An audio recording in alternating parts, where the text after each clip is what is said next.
message où est dit calamité exactement message pendant que nous message oyo nous avons petit à pour que le belango tongo na lelo. Amen. Amen.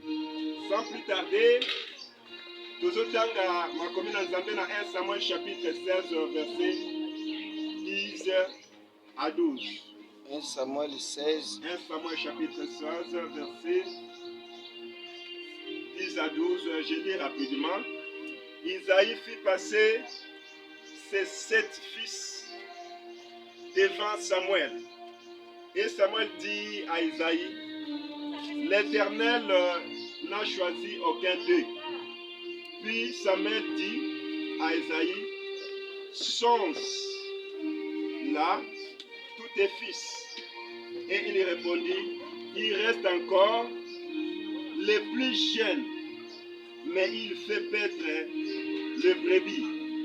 Alors Samuel dit à Isaïe, envoyez-les les chercher, car nous ne nous placerons pas avant qu'il ne soit venu ici.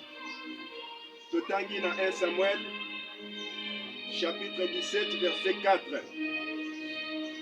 1 Samuel, chapitre 17, verset 4, dit de l'Obé, un homme sortit alors du camp des Philistins, et il s'avança entre les deux armées. Il se nommait Goliath. Il était de Gath et il avait une taille de 6 coudées et un enfant. 1 Chronique chapitre 20. 1 Chronique chapitre 20 verset 5 à 6. Atangi na kombo na Yesu. Il y a encore une bataille avec les Philistins. Et Elkanan, fils de Jaïr, tua le frère de Goliath, Jachmi de Gath, et il avait une lance dont le poids était comme une ensouple de tisserand. Il y a encore une bataille à Gath. Et ici, trouvait un homme de haute taille qui avait 6 doigts à chaque main et à chaque pied, 24 en tout. Alléluia. Amen. Apocalypse chapitre 13, verset 17. Là où on voit la marque de la bête. Terme na biso ezali 8 contre 6. Alléluia. Terme na biso ezali 8 contre 6. Amen. Amen. 8 contre 6. Bien-aimé, et ça histoire, il y a David contre Goliath. Dans 1 Samuel chapitre 17, tout ce monde à Goliath a lancé défi. Alobiete, Bobi Misranga Katinabino, Mutumoko.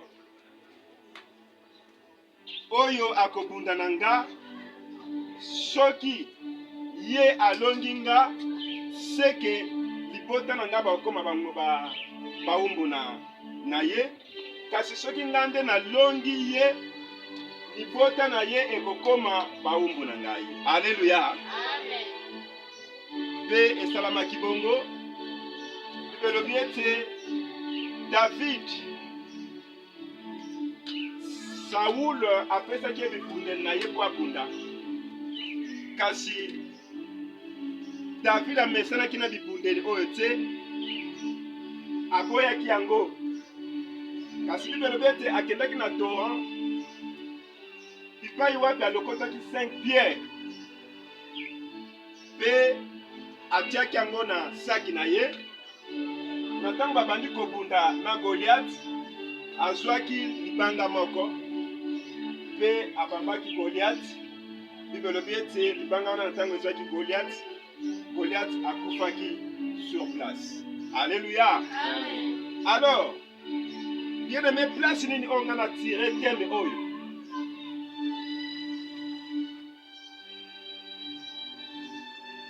Na 1 Samuel chapitre 16 place touti kotanga kobanda na verset 10 eti okiti eza bipai wapi bible ezoloba ete papa oyo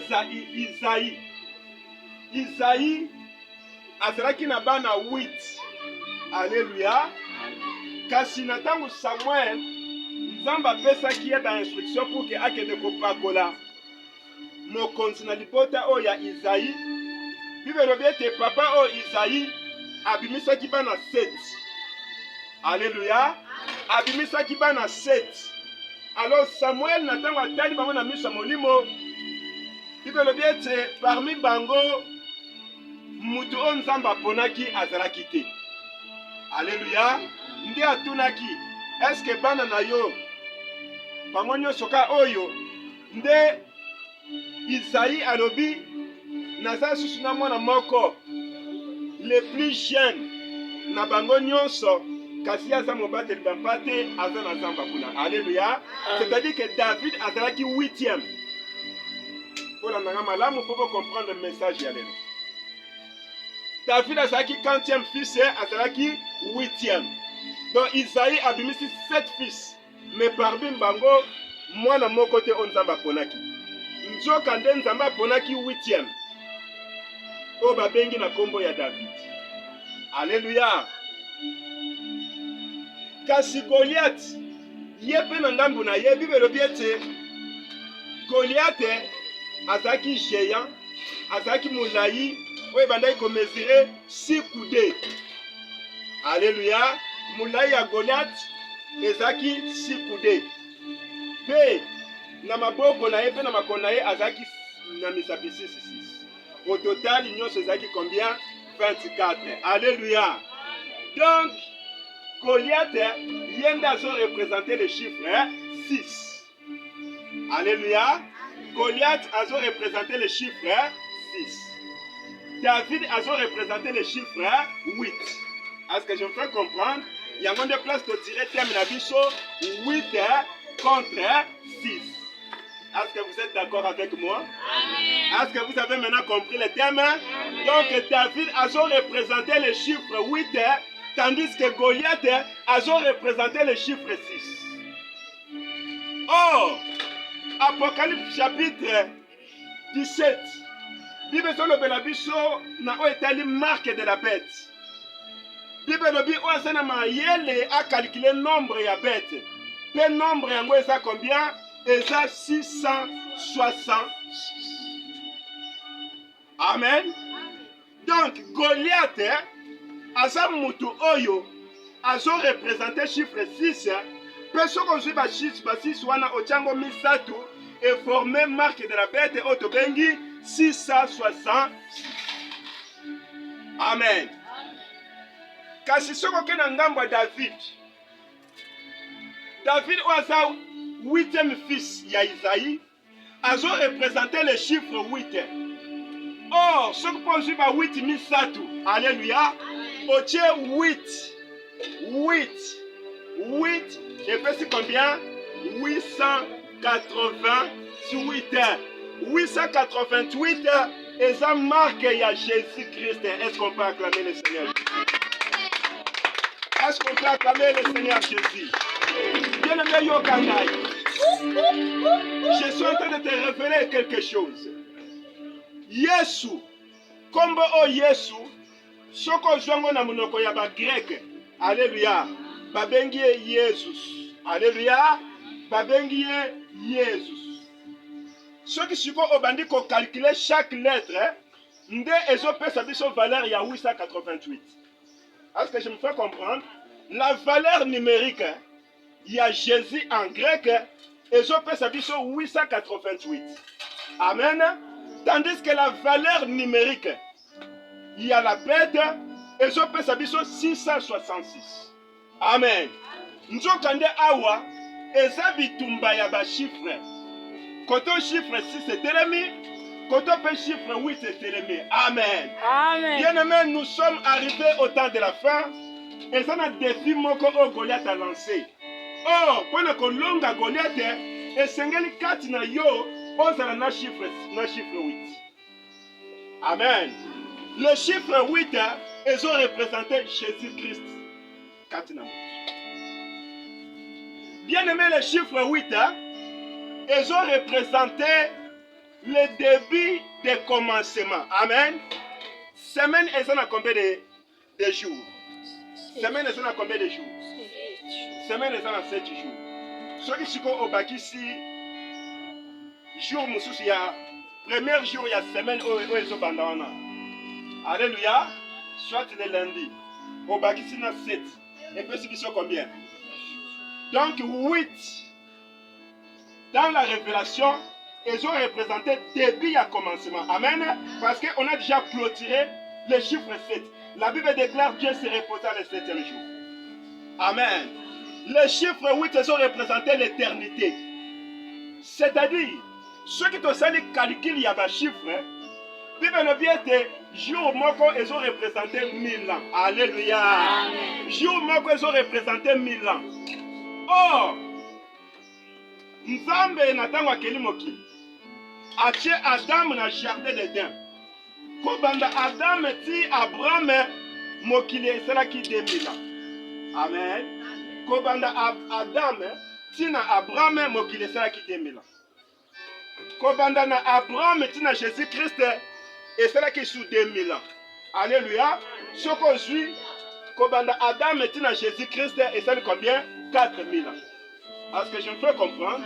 Dans un 40e jour, le 4e jour. Jésus-Christ est né le 4e jour depuis la création d'Adam. Amen. Alors, Kobanda Christ, s'il a 2000 ans, et ça lui fait des choses combien? 2000 ans. Alléluia. Donc, Kobanda Christ, il y a un moni même dans l'histoire, on attend qu'on va compter, on va se référer à la date historique, avant Jésus-Christ et après Jésus-Christ. Alléluia. Avant Jésus-Christ, donc Ezraki Kobanda. Adam, si avant Jésus-Christ, Aya. Il y a une date historique avant Jésus-Christ. Donc Jésus-Christ est la référence même, il y a une date, il y a une histoire. Alléluia.